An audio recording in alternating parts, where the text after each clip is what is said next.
গভীর রাত্রে হযরত ফাতিমা রাদিয়াল্লাহু তাআলা আনহা ইন্তেকাল করলেন। কিছু সংখ্যক সাহাবীদের কাছে খবর দিয়া অল্প সময়ের ভিতরে জানাজার ব্যবস্থা করা হলো। হযরত আবু যর গিফারী রাদিয়াল্লাহু তাআলা আনহু কবরের ভিতরে নেমে গেলেন। কবরের ভিতরে নেমে গিয়া হযরত আবু যর বলেন, রে কবর, তোর ভিতরে আজকে কাকে রাখবো, তুই কি তা জানিস নাকি? কোনো জবাব আসে না। হযরত আবু যর বলেন, কবর রে, তোর ভিতরে আজকে যাকে রাখবো তিনি হতেছেন হযরত ইমাম হাসান হোসেনের মা।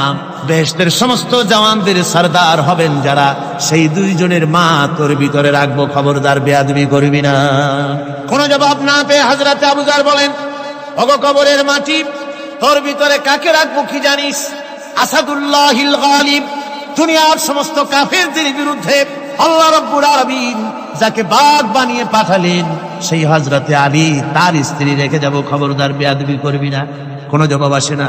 হযরতে আবু যর বলেন, কবরের মাটি, তোর ভিতরে যাকে রাখবো তিনি হলেন খাতুনে জান্নাত, বেহেশতের সমস্ত মহিলাদের সরদারিনী হবেন যে ফাতেমা, তারে রেখে যাব, তোর ভিতরে খবরদার কোনো বেয়াদবি করবি না। আবার হযরত আবু যর বলেন, কবরের মাটি, তোর ভিতরে কারে রাখবো কি জানিস? তোর ভিতরে আজকে যাকে রেখে যেতেছি তিনি হলেন আখেরি জামানার পয়গম্বর বিশ্বনবী জনাবে মুহাম্মদ রাসূলুল্লাহ সাল্লাল্লাহু আলাইহি ওয়াসাল্লামের কলিজার টুকরা মা ফাতেমাকে তোর ভিতরে রাখবো, খবরদার কবরের মাটি বেয়াদবি করবি না। কিতাবে এসেছে হযরত আবু যরকে বাড়ি শুনতে পেলেন,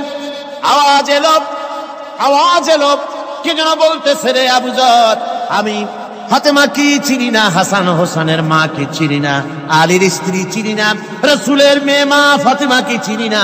আমল যদি ভালো হয় আমার ভিতরে, আমল ভালো নিয়ে যে আসবে শান্তিতে থাকবে, আর আমল যদি খারাপ হয় আমার ভিতরে, তার অবস্থা চূড়ান্ত হয়ে যাবে। আমার ভাইরা, আমার বন্ধুগণ, আমলের উপরে ভিত্তি করে কিয়ামতের দিন নাজাত হবে। আমল যদি খারাপ হয়ে যায়, কিয়ামতের দিন কেউ তাকে বাঁচাতে পারবে না।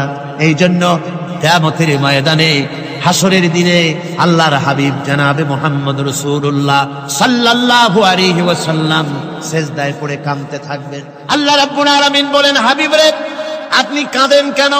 আজকে তো আপনার কাঁদার দিন না, আমি আপনাকে মাকামে মাহমুদ দান করেছি, আমি আপনাকে কাউসার দান করেছি, আপনার আজকে সম্মানের দিন, মর্যাদার দিন, কাঁদেন কেন? আল্লাহর হাবিব বলবেন, রব্বুল আলামিন, মাকামে মাহমুদ পেয়েছি, কাউসার পেয়েছি, কান্দি এই জন্য আমি দেখতে পাচ্ছি আবার সামনে দিয়া ফেরেশতারা আমার উম্মতগুলি জাহান্নামের দিকে নিয়ে যায়। আল্লাহ রাব্বুল আলামিন বলবেন, ওগো আমার হাবিব, আমি আপনাকে ক্ষমতা দিলাম, আপনার জান্নাতি উম্মতগুলি আপনি বেছে নেন। আল্লাহর হাবিব তার জান্নাতের উম্মতগুলি বাঁচতে থাকবেন। হযরত আয়েশা বলেন, ইয়া রাসূলুল্লাহ, কিয়ামতের ময়দানে লক্ষ কোটি কোটি মানুষের ভিতরে আপনার জান্নাতি উম্মত আপনি চিনবেন কি করে? হুজুর বলেন, আয়েশা, কোন একটি ঘোড়ার কপাল যদি থাকে সাদা, এই সাদা কপালওয়ালা ঘোড়াটা যদি অসংখ্য ঘোড়ার ভিতরে যদি হারিয়ে যায়, তাহলে সাদা কপালওয়ালা ঘোড়ার মালিক তার ঘোড়াকে পাবে কিনা বলো? হযরত আয়েশা বলেন, হুজুর, অনায়াসে পাবে।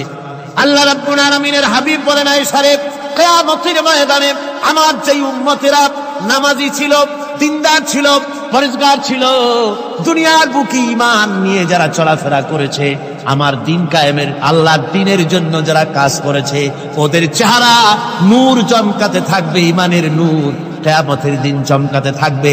সেই ঈমানের নূর দেখে দেখে আমি আমার জান্নাতি উম্মতগুলি আমি বেছে নেব। নবীজি বলেছেন, কন্যার পিতাদেরকে গালি দিও না। অনেকে টিটকারি করে, বারবার মেয়ে হয়, ছেলে একটাও হয় না, সেই জন্য টিটকারি বটকারি করে। আল্লাহর নবী বলেছেন, মেয়ের পিতাকে গালি দিও না, ঠাট্টা করো না, যেহেতু আমি মুহাম্মদ রাসূলুল্লাহ সাল্লাল্লাহু আলাইহি ওয়াসাল্লাম, আমি মেয়েদের পিতা, আমি নিজে মেয়েদের পিতা, খাও না, মেয়েদের পিতাকে গালি দিও না। রাসূলুল্লাহ বলেছেন, আকাশের নিচে জমিনের উপরে খাদিজার মতো মহিলা আর নাই। সেই হযরতে খাদিজা রাসূলের 4টি মেয়ে পেটে ধারণ করেছিলেন। সুবহানাল্লাহ। মেয়ের প্রতি রাসূলুল্লাহ যথেষ্ট মহব্বত করতেন, মেয়েকে খুব ভালোবাসতেন হুজুর সাল্লাল্লাহু আলাইহি ওয়াসাল্লাম। হুজুরের কলিজার টুকরা ছিলেন মা ফাতিমা রাদিয়াল্লাহু তাআলা আনহা। হুজুর যখন কোথাও যেতেন, সকলের শেষে দেখা করতেন ফাতেমার সঙ্গে, আর বিদেশ থেকে সফর করে এসে সকলের আগে দেখা করতেন ফাতেমার সঙ্গে। সুবহানাল্লাহ। রাসূলুল্লাহ আরো বলেছেন, তোমরা যখন বাজারে যাবে বা ব্যবসা করতে যাবে বা বিদেশে যাবে, আসার সময় যে সব হাদিয়া নিয়ে আসো। আমরা যখন বাইরে যাই, বাজারে যাই, কিছু হাদিয়া আনি না? জামা কাপড়, চকলেট ইত্যাদি আমরা আনে থাকি।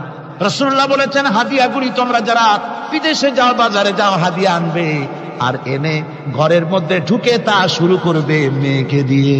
প্রথমে দেবে মেয়েকে। সুবহানাল্লাহ। মেয়ের মর্যাদা ইসলামে সব চাইতে বেশি। কোন যুগে? যে যুগে মেয়ে হলে পরেই মাটির নিচে ফেলে রাখতো, আছাড় মেরে মেরে ফেলে দিত। বেআইনি যামবিন কুতিলা, কোন অপরাধে তাদেরকে হত্যা করা হলো। আল্লাহ পাক কোরআনে কারীমের মধ্যে বলেছেন তাদের অপরাধ আর কিছু না, তারা নারী, এই জন্য তাদেরকে মেরে ফেলা হতো। রাসূলুল্লাহ তাদের ইজ্জত দিলেন। সুবহানাল্লাহ বিহামদিহি। রাসূলুল্লাহ সম্মান দিলেন, ইজ্জত দিলেন তাদেরকে। কন্যা হিসাবে নারীর এই মর্যাদা। ফাতেমাকে রাসূল এত ভালোবাসতেন, ইন্তেকালের সময় হযরত ফাতেমা কাঁদতে কাঁদতে বেহুশ হয়ে যাওয়ার উপক্রম হয়ে গেল। রাসূলুল্লাহ হযরত ফাতেমাকে ইশারা দিলেন। হযরত ফাতেমা তার কান নিয়ে রাসূলুল্লাহর মুখের কাছে লাগাই দিলেন। আল্লাহ নবী কি যেন বললেন কানে কানে। হযরত ফাতেমার কান্না বন্ধ হয়ে গেল। হযরত আয়েশা বলেন, মা, রাসূলুল্লাহ তোমার কানে কানে কি বলল আর তোমার কান্না বন্ধ হয়ে গেল? হযরত ফাতেমা বলেন, ইয়া আম্মা জান, আমার আব্বা আমার কানে কানে বলল, মা ফাতেমা তুই কাঁদিস না, তোর কান্না আমার বরদাস্ত হয় না, তোমাকে কাঁদতে হবে না। আমি তোমাকে সুসংবাদ দিয়ে যেতেছি, আমি মরে যাওয়ার পর সর্বপ্রথম তোমার সাথে আমার দেখা হবে। রাসূলুল্লাহর এই ভবিষ্যৎবাণী হযরত ফাতেমা বুঝতে পেরেছেন যে হুজুরের ইন্তেকালের পরে আমার বেশি দেরি হবে না, আমিও তাড়াতাড়ি হুজুরের সাথে শামিল হতে পারবো। হুজুরের ইন্তেকালের 6 মাস পরই হযরত ফাতেমা